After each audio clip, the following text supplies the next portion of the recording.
Okay, here we have a 98 Olds Cutlass with a 3.1 liter V6 engine. The customer complains that the engine has an extended crank time along with a misfire or a rough idle after it starts.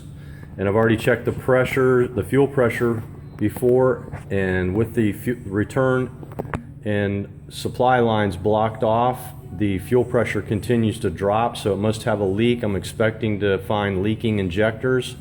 And now I've already got the injector rail removed from the engine, and I have this fuel pressure gauge connected along with the snap-on Virus Pro scan tool, and we're going to use the Virus Pro to activate the fuel pump to bring the fuel pressure up, and then observe the fuel injectors to check them for leakage. So I'm going to go ahead and turn on the fuel pump, and there's the fuel pressure rise. It came up to spec, and now we should see some leakage. This is in this frame here, there's number 6 injector just dripped.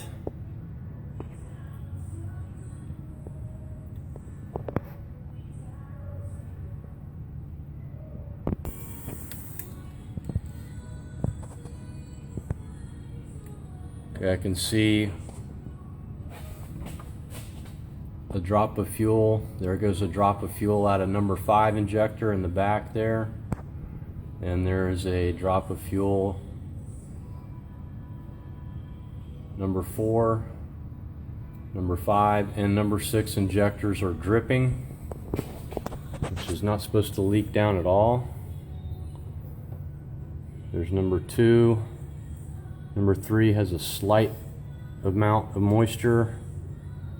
And number 1, excuse me, is wet. It's not dripping, but it is wet.